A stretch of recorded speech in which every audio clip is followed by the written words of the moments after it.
entire perimeter of this rural Nevada property is surrounded by 10-foot chain fences topped with barbed wire, making it seem more like a prison compound than a family home.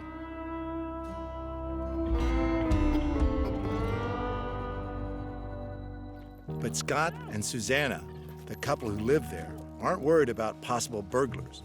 They're more concerned about protecting the public from their unusual and potentially deadly pets.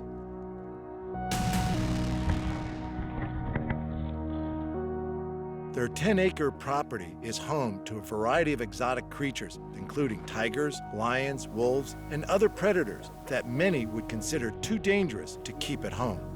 You don't eliminate the danger. What you do is you mitigate the risk. When it comes to safely keeping predators as pets, the more familiar the animal is with their handlers, the safer the interaction is.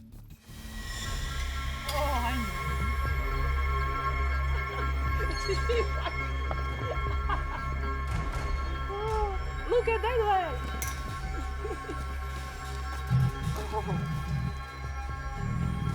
Zuzana is clearly very comfortable with her feline companion.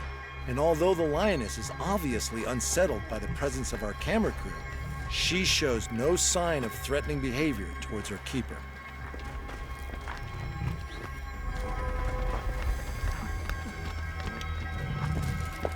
Yeah, that's my girl. That's my girl.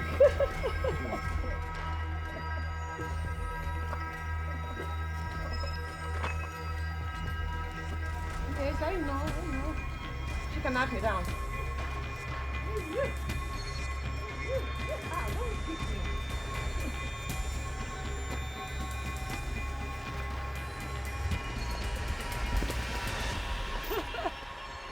You scared of that? When Scott first met his partner, Zuzana, she already owned some unusual pets, including reptiles and big cats. How did I get this? I met Zuzana. I was actually a defense contractor working at the Air Force Base. And when I met her, she was downsizing. She had 2 tigers and 5 dogs.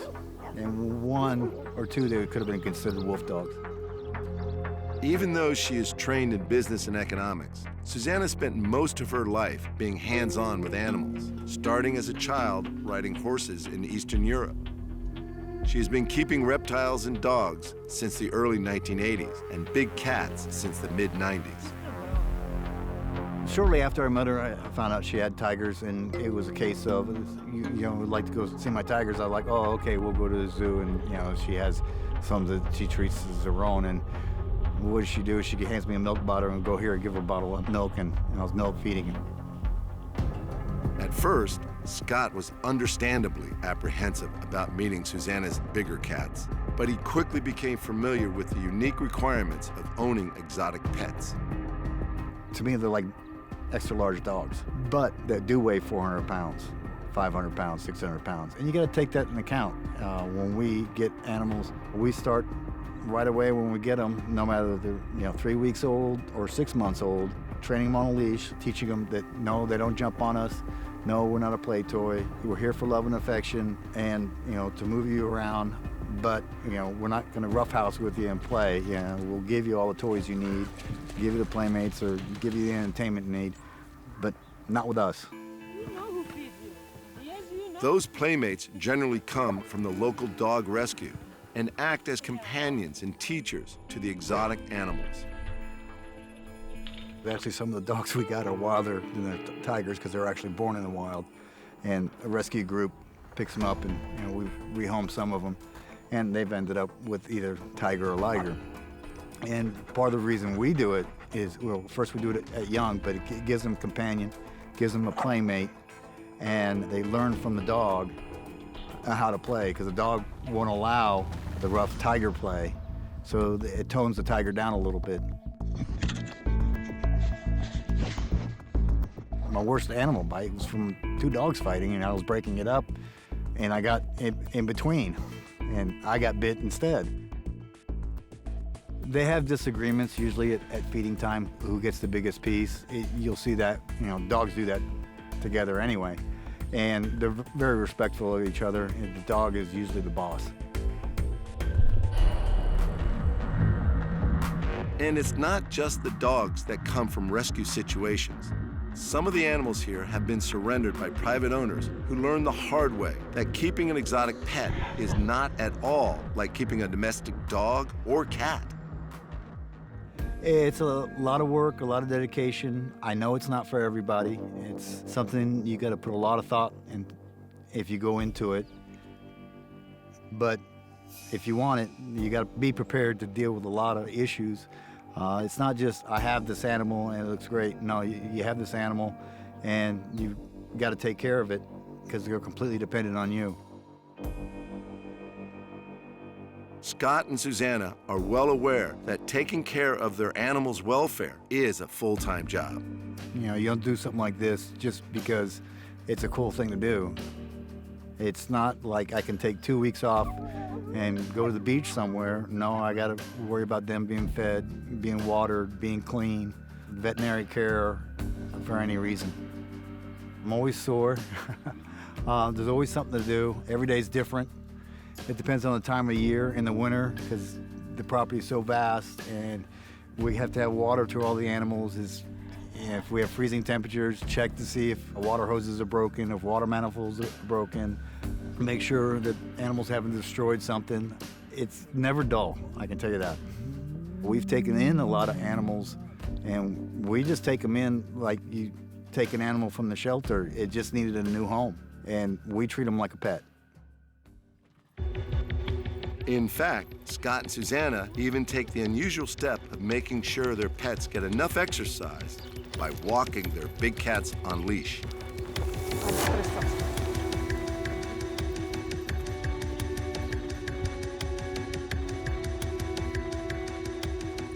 It's a practice that most pet owners are very familiar with. But when the animal you're leading weighs between 300 and 600 pounds and is capable of killing you within seconds, it's a risky activity. And when your predator pet is weary of a camera crew, it's a practice that could be life-threatening. And he's the one that came from Las Vegas Zoo. Yeah. He's an attention hog. He wants to be on camera everywhere. And he's the only one we don't leash walk because they were hands off with him, so he doesn't know what a correction is. And he's just perfectly happy, and he's really easy to move because he'll just follow me anywhere. So put a transport cage up to his enclosure, and he'll walk right in for me. Yeah, you really hate it here, huh, buddy? The relationship between human and pet takes on life-changing importance when the animals you're dealing with are highly effective predators, with claws sharp enough to sever blood vessels, teeth that can rip through flesh and sinew, and jaws strong enough to crush bones. Certain people don't want us to have these animals. It's so special that, or so dangerous, I shouldn't have it. Well, are you gonna take away my chainsaw too? Because it's so dangerous, I shouldn't have it? I understand some of the stuff on the animal welfare issue, but that should be for any animal. Don't have one standard for exotic animals and a different for your dog or house cat. It should run across the gamut. Making one animal more special than the other, to me, is wrong. They all should be treated well.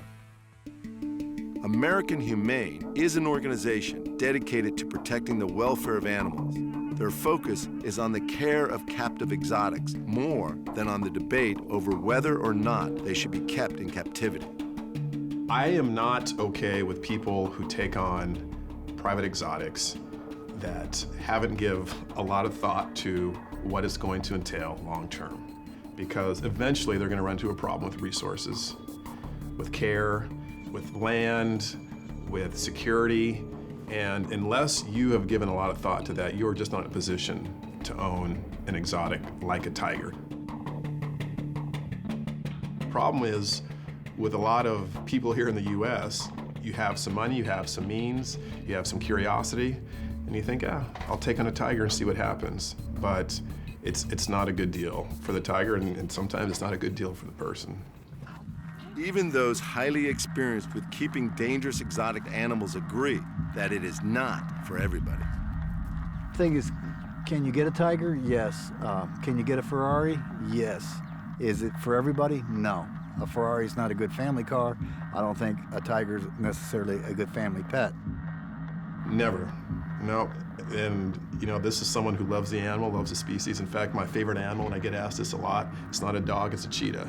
So if I could own a big cat, it'd be great. But like for most who own tigers in the U.S., it's a novelty. They shouldn't own them. You know, they don't deserve that privilege of ownership with these animals. I don't think it's thought through in a lot of cases. No, even with my experience, my expertise, 20 years as a vet, I would not own a tiger. There are an estimated 10,000 big cats living in captivity in the United States. The majority are privately owned, and in many jurisdictions, people can keep a big cat on the property without reporting it to local officials or even to their neighbors.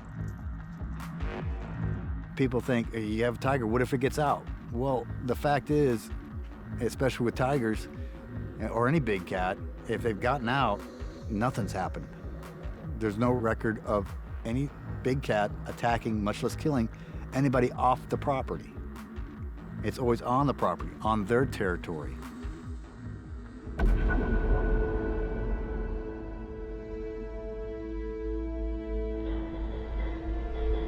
More of a case of you, as a person not used to being around tigers, would not know how to react properly if a tiger charged at you. Versus me, is I know what to do, you know, I can break it off in 2 seconds. You will turn and run, and all of a sudden, you know, you have a tiger crawling up your back. Animal attacks often occur when people react in a way that the animal doesn't understand or simply hasn't seen before. Like with the wolves, part of their greeting is mouthing. And they'll just come up, you know, put their mouth on your arm.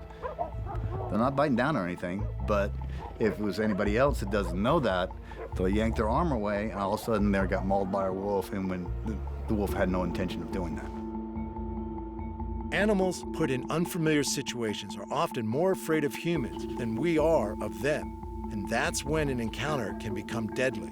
In other cases, owners are teaching their pets bad habits.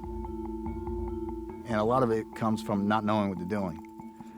And some people just do the wrong things in raising them. I remember seeing one video of one guy that used to play tug of war with his tiger at feeding time, you know, play tug of war. Well, his daughter ended up putting her arm in the enclosure, and the tiger did what it was trained to do, played tug of war. And it's instances like that where, you know, the injuries and deaths come along. And the people being injured are the handlers, owners, or people in and around the big cats.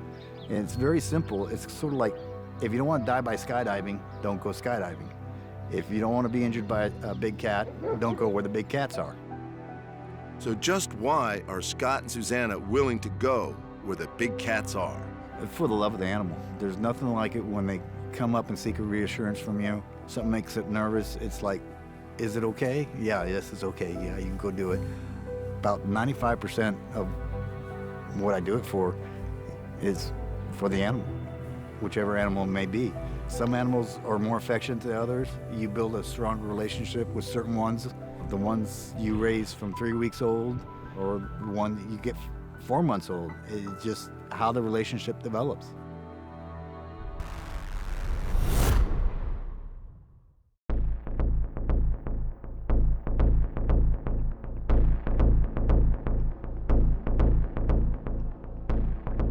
Australia is made up of 2/3 of desert.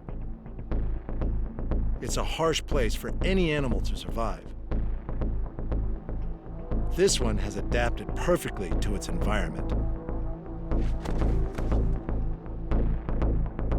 The dingo is a carnivore that was introduced from Asia around 5,000 years ago, and it has thrived in Australia ever since. A subspecies of the wolf, they can be seen as a pest by farmers and are known to kill livestock. But can they be a good pet? Dave Graham recognizes the dangers, but has chosen one as his companion. While it's rare to see a pure white dingo, what makes this one even more unusual is that the owner has fallen in love with her. Do I consider Alice a pet or a best mate? I think I think she's like my girlfriend. I can't be without her, and I don't think she can be without me. She owes me, she controls me, oh my God. We have some arguments, but she always wins, and she runs the household. She runs everything that we do. Dave is a farmer and a qualified animal behaviorist from Queensland. And from his experience working with dogs, he totally understands the genetic makeup of the dingo. A dingo is quite literally a dog that has gone back into a wolf-like state. When they first came to Australia, they went straight back into the bush and have become that wolf-like creature with the 5 elements that all the dogs that we now have been bred out from. Dingoes have everything. They track, that's sniffing out their prey. They stalk their prey, which is where we've now got all of our herding breeds come from. They chase down their prey, which of course is our hunting dogs that we now have. They consume, rip apart their prey. And then of course, they also have that social aspect. They do work together. They really do work in packs. Using their paws, using their teeth, really rip anything apart, and they can get right inside, get the exact part of the animal that they want to eat with the amazing dexterity that these guys have. Farmers have blamed dingoes for causing large amounts of damage to livestock. As a farmer, Dave has witnessed some of the damage done to his sheep by wild dogs. When you grow up in the outback on the inside of the dingo fence, you have a difficult relationship with wild dogs. So my entire life, I've always seen wild dogs as an enemy because I've seen the damage that they've done on our livestock, on my sheep. There was some nights that they would come in and take out 90-odd sheep, but not kill them, just rip them apart. And my job, of course, was to come through and put them down in a humane way. And that was always difficult for me to appreciate the beauty of the dingo in the bush, but also the damage that they can bring to our farms. The dingo fence, the world's longest fence, originally built in the 1880s as a rabbit-proof fence, was converted in the 1940s into a dog barrier to protect sheep and cattle from dingoes. Over 5,000 kilometers long and spread across 3 states, it has been partly successful in stopping dingoes from crossing the border and killing livestock. The dingoes that managed to get through were often shot by farmers as they were considered pests. So how does anyone consider this a safe pet? It's been a long journey for me to appreciate how beautiful and how valuable dingoes are to our bush, but I'm under absolutely no delusion whatsoever that wild dogs and vulnerable animals mean lots of blood. There is a contradiction. In his farming life, Dave had to destroy wild dogs that were killing his livestock. Alice was the one dingo that stole his heart. Alice was found about 3.5 years ago. I was on the inside of the dingo fence in the outback of New South Wales, where wild dogs are exterminated. A farmer came across a litter of pups in a den, and as he was putting them all down, after he'd already put the mother down, of course, one of these offsiders, who was a contractor from the city, said, "No, I really want to keep the white one." So he did, and took it back to the city and learned very, very quickly that dingoes are not dogs. You have to be extraordinarily skilled, and you have to have extreme management plans, and also very, very, very good fences to be able to keep a dingo in, because they are wanderers and they don't require human interaction. And that's what allows these relationships to flourish. In a well-managed situation, it is possible to have an incredible relationship with a dingo, as Dave has with Alice, together with an appreciation of the role of the dingo in the ecology of Australia.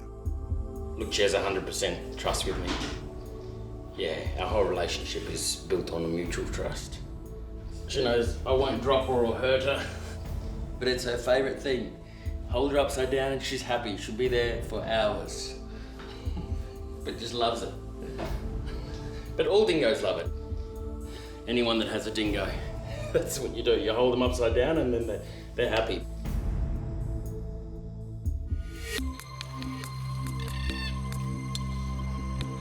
Mark from the Armadale Reptile Center looks after two dingoes, Kai and Jay, who were both previously kept as pets. When the owners discovered how much maintenance was required to keep them, Mark agreed to take the dingoes into his care. This is the great problem with a lot of people with pets. They don't think about it first. They go by feelings, not by their head. You can't just buy them on a whim. They're not like pups. Pups will fit in. They're very, very forgiving. Dingoes aren't really forgiving.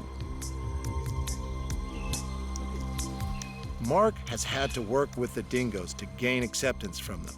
In particular, the older dingo, Kai, who is the alpha male, took longer to accept him.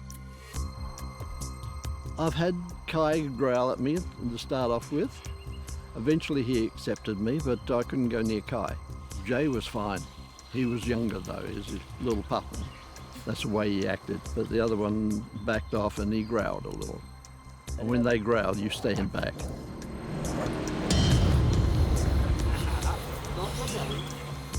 Unless they're humanised, they'll keep away from people. But in areas like Fraser Island where people feed them, they get used to it, and if you don't feed them, they'll attack you.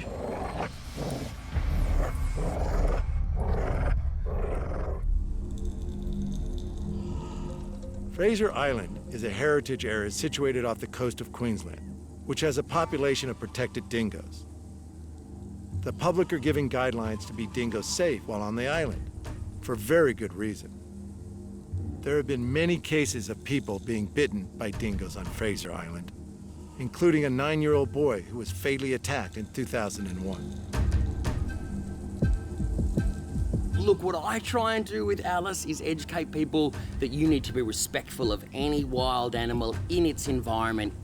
It's king, and you have to respect it. Don't go near them, don't feed them, don't do anything except for appreciate that they are doing their job by existing in the bush as Australia's apex predator. When you start to feed a wild animal, it's going to start to lose the fear, and then as soon as it loses fear, well, then it's going to look for food when you're not supplying it, and you may come into conflict. Alice is an albino dingo, and it must be remembered that at her core, she is a pure blood, and there is always a risk that the wolf within could come to the fore, something that Dave never forgets when he takes her into the public domain. They are predators. There's no two ways about it. They develop their wild instincts as well. One of the ways they show they're being alpha is height. They like to get up above you, looking down on you. As you notice, our fences are 6 foot high and they angle back into the enclosure. That's so they can't climb out, because they can climb a 6 foot fence. They're a wolf. Anything that gets in their enclosure is food. Doesn't matter what it is. A rat runs through or something like that, they'll eat it. A bird flies low, they'll catch it. A young child could upset one and it could snap, and they do have very powerful jaws. They'll kill very quickly, and you can't stop that.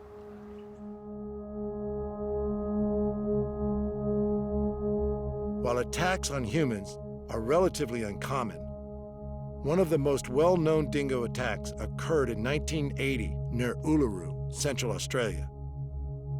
Lindy Chamberlain, mother of 9-week-old baby girl Azaria, was convicted of her murder. The Chamberlains maintained their baby was taken from their tent by a dingo, and in 1986, following the discovery of Azaria's jacket near a dingo lair, Lindy Chamberlain was immediately released from prison. In 2012, following years of speculation and inquiries, the coroner concluded that the cause of Azaria's death was as a result of being attacked and taken by a dingo.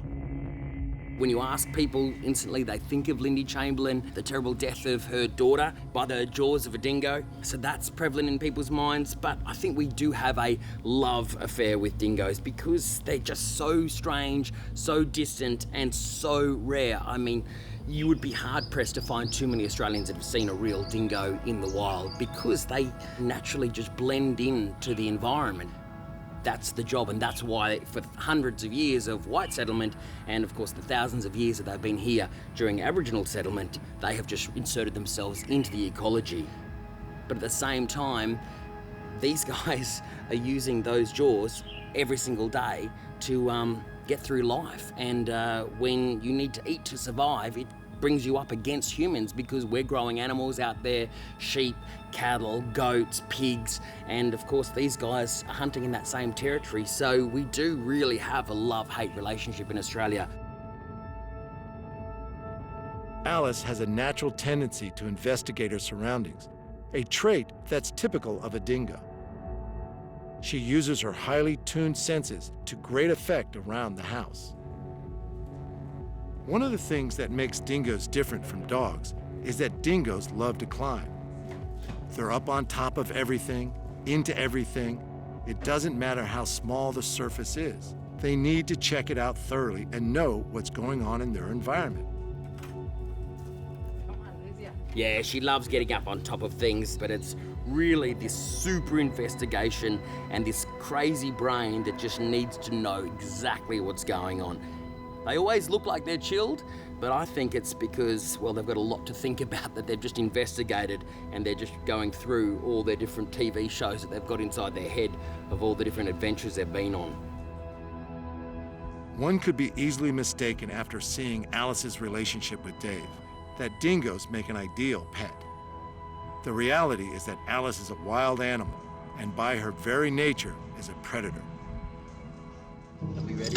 You're being very good sport.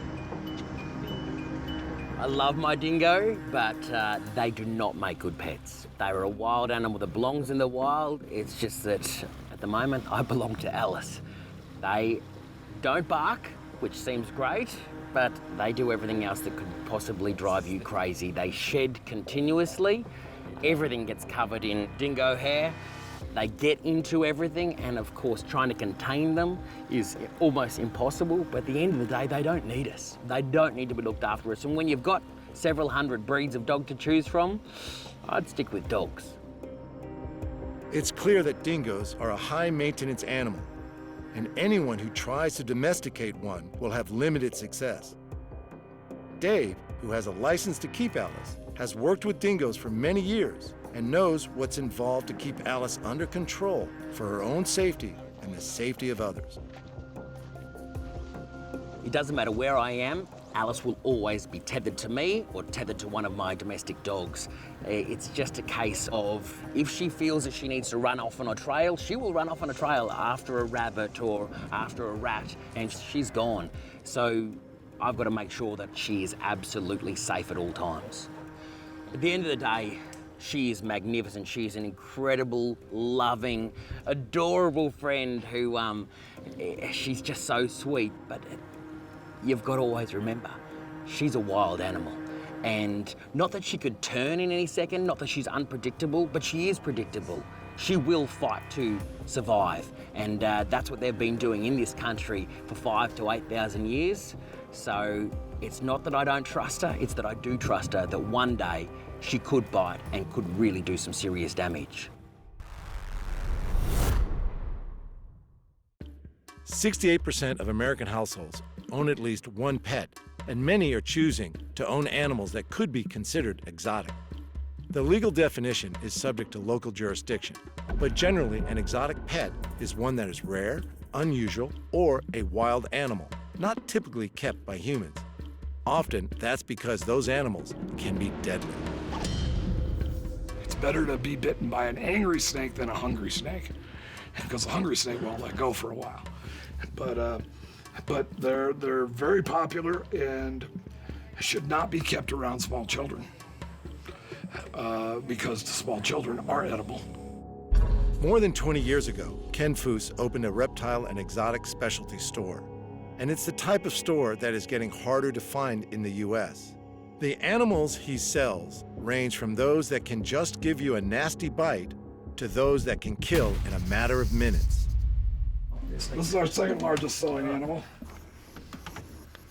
You would think us being a reptile store, it would be all reptiles, but this is a pygmy hedgehog. They're very popular. We sell hundreds of these. and I wouldn't own one if you gave it to me. But we saw a lot of them. It's basically an animated rock. Regulations around owning exotic pets are different in every state of the U.S. In Nevada, pretty much anything goes. There's not a lot that we can't have. I mean, I can have a tiger in here for sale. Why would I? I'm not qualified to own a tiger. Most of the people I know are not qualified to own a tiger. It's the same thing with primates. We can sell monkeys here. We can sell chimpanzees. We can sell anything we want. But 99% of the people on this planet are not qualified to own a monkey. Period. And I sold monkeys for 5 years, and I just got tired of looking for that 1%. Foose's biggest selling pet may not look frightening, but as a carnivore, it certainly can bite. It can also be dangerous to the environment, and that's why it's illegal to own one across the border in California. You can own a snake, a tiger, or even a bear, but you can't own a ferret.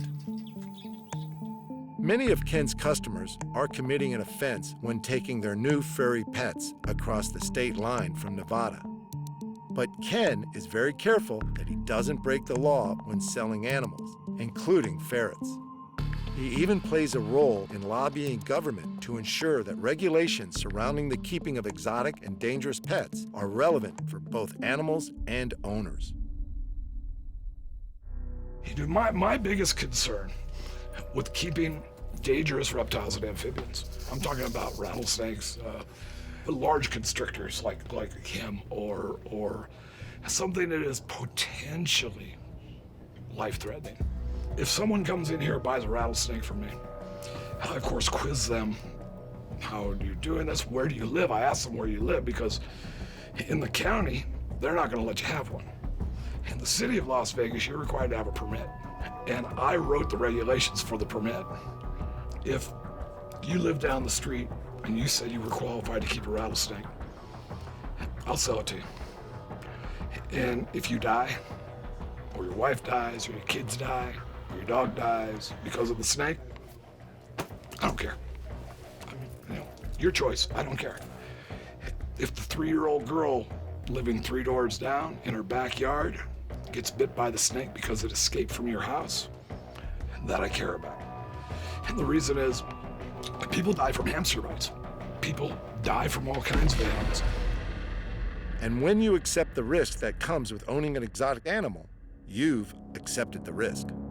Animal ownership laws and regulations are constantly changing, and Ken's whole team are passionate about supporting animal owners' rights. They went from, we were able to keep any size snake really, to, okay, well now you can keep a snake that's typically under 12 feet, but you need to have this permit and this, and the permit's the same as where you would own a sloth, or, hi buddy, or anything bigger that requires bigger space. I have to sit there and notify every one of my neighbors. I have to measure from my front door to the edge of my street, from the back door to the edge of the street, the back door to my fence line. It's just government overreach, wanting to know everything that you keep in your house and why you're keeping it. And it's something that we fight for. I mean, all of us that are passionate fight for and come together and try to make sure that those laws don't pass. Staff member Georgia has 48 reptiles, including several ball pythons, a reticulated python, a couple of boas, some iguanas, some red-footed tortoises, a water monitor, and that's not all. 9 ferrets, the genet, 5 dogs, 3 cats, and a bunch of rats. Like many exotic pet owners, Georgia's life would be turned upside down by more restrictive animal laws. I think I would do my best to move, because I wouldn't want to give up. That's like my thing. That's, I love them all, so I would leave. As fun as ferrets may be, they'd be easy prey for many of the other animals in Ken Foose's store. Though Nevada has strict ideas about which snakes locals are allowed to keep as pets. Only venomous snakes native to Nevada and rear-fanged snakes are allowed to be kept in the state. There are 2 types of venomous snake. Those that inject venom through fangs in the front of their mouths, like rattlesnakes or cobras, and those with fangs at the back of their mouths. They chew the venom into their prey. And then there are the snakes that can literally squeeze the life out of you. All right.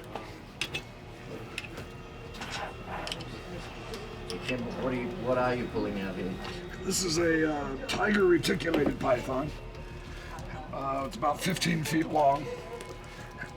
Air gas grab the other end of this. My back won't handle this. They do very well in captivity. Like I said, the only real downside to them is they get too big. If a snake like this bites you, you're gonna know it, and you'll bleed. They're not deadly. They won't kill you, but they'll hurt you a little bit. And snakes aren't the only creatures in store with a venomous bite. This is a beaded lizard. They come from Mexico and Central America. They are venomous. They've got these venom glands in their lower jaw, and they don't have fangs, but they have very, very sharp, jagged teeth. They're actually really easy to keep, and they're generally pretty mellow. But it's also the excitement. You've got a beaded lizard. They, there's something romantic about having one.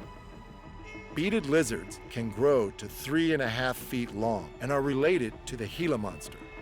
They're the only 2 venomous lizards in the world and can deliver an extremely painful bite. They just tend not to let go. They will hang on to you forever. There is no anti-venom for this. They won't kill you. Years ago, we had someone break into one of the cages and stole one of our beaded lizards. And it was a baby. It was about 4 inches long. And he put it in his pocket. As he reached into the cage to grab it, he got bit. And then when he put it in his pocket, he got bit again. And ended up going to the hospital. So he recovered. He made a full recovery, and in fact came into the store about a year later and stole something else from us. But we caught him that time. But they're very, very cool, and people like them because they're a novelty. They're different. They're not lethal. It's not an animal that can kill you. It's almost like the throat. Same thing. There's a lot of people that keep rattlesnakes and cobras and things like that. And I think it's just the novelty of it. People that just really like venomous reptiles. I can understand it. I don't own any myself, but I used to. And there's kind of a thrill there, and they're very, very neat. And it's not just venomous reptiles that people consider exciting pets. Arachnids, better known as scorpions and spiders, are also a popular, if not unusual, companion. Nothing elicits as much fear in so many as the spider. Yet, Exotic Pets staff member Gaz has been fascinated with them from a young age. I was about 8 years old, and my first pet was 2 leopard gecko lizards. And then after that, it was a tarantula, a rose hare. Yeah, they were my first kind of pets. And then, like, my mum didn't like snakes, so I got a corn snake from a friend of mine, and I had to keep it hidden. I had it hidden for a year before my mum found out. The largest of the spiders, tarantulas, may appear deadly, but their venom won't kill you. That's not to say that their large fangs won't cause some damage, or that their venom is completely harmless. You know, there's certain species of tarantulas that it's not recommended to handle.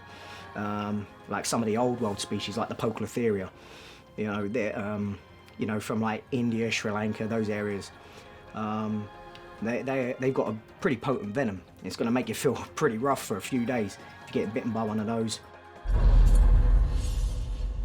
That's a Goliath birdie, and now they are very big fangs, and very aggressive, so it's really not recommended to hold those guys. Large fangs and potent venom aren't a tarantula's only means of inflicting pain on their human owners. As a defense mechanism against larger predators, many species of tarantulas flick tiny hairs off their abdomen. These hairs can irritate the eyes, nose, and even the lungs. So this is a New World species, so they've got these urticating hairs, which is their first line of defense, is to flick these hairs. So they're a little bit docile, so they're not prone to bite. Their first line of defense is to flick hairs, so I wonder if it'll do it. See how he's rubbing his back legs now against his abdomen? That flicks up these hairs. So he's a bit of a hair flicker, but usually his species is not too bad. Oh yeah, they've got fangs, and they've got venom, just like all spiders. There are more than 1,700 different types of scorpion. though only about 20 of them have venom powerful enough to kill a person. The most dangerous scorpion, the Indian red, could kill you within 24 hours. Yeah, I mean, just a few weeks ago, I was stung by an emperor and an Asian. I was just being foolish, But yeah, they're actually a really easygoing. Don't threaten them, and they do pretty good. Yeah. I mean, the things with these, you want to be more worried about their pinch than the sting. Their pinch is really hard and they don't let go. They'll make you bleed. Yeah, they'll make you bleed, man. It's real hard. But their sting, like I said, I got stung by them. Once again, it was like a wasp sting. A little bit of irritation for about 30 minutes and that's it. As long as you don't, because that's a big stinger. See the stinger in there? It's like a nail going into your hand. And it's not just teeth and fangs you have to watch out for. Many of the animals Ken sells can hurt you in more than one way. There's a risk to anything. I mean, it's like I said before, it doesn't matter whether it's a hamster. There's always an inherent risk. Of course, we would tell people this is a rear fang snake, be careful. But beyond that, this is another animal that could never hurt you. The venom is not strong enough to do more than like localized swelling. The snakes, the animals that I have in here, quite frankly, that hurt you the most are things like these. Claws. It's the teeth and the jaws and the claws. These are not from snake bites. These are from these animals' toenails. Now the key thing here, there we go. The key thing with these things is you control the legs. And that way you don't bleed. This is what I call tame. When they first came in, there's no way I could hold them like this. I would be bleeding all over the place. I've never seen one try to bite, but they rip you to pieces with these very sharp claws. So many of the animals in Ken's store have bites that can rip skin or inject venom or claws that can draw blood. Why would anyone want to own them? They're just such cool animals, It's just I've always found them fascinating. From the tiniest of little, common house spiders, It's just beautiful. They're just fascinating animals, man. I've always been fascinated by them. It's the thrill. It's why do people race cars or hang glide? Everybody has their own adrenaline fix and that they've chosen, and this is a lot of people, this is it. And for as long as there is a demand for exotic pets, Ken Foose and his team will continue to fight for the rights of animal owners to keep them. Not everyone should keep a lizard, not everyone should keep a dog or a cat or even a mouse. Why would anyone have the big python or have this or have that? And I'm like, people jump out of perfectly good airplanes every day. Why? Are you going to ban skydiving? And there are a lot of these legislators say they're trying to protect us from ourselves. Well, if you're going to protect us from ourselves, ban smoking, or ban drinking, or ban skydiving, or car racing, or football. There's a lot of stuff we do to hurt ourselves, and we do it on purpose. So it makes absolutely no sense to ban something that actually as benign as this.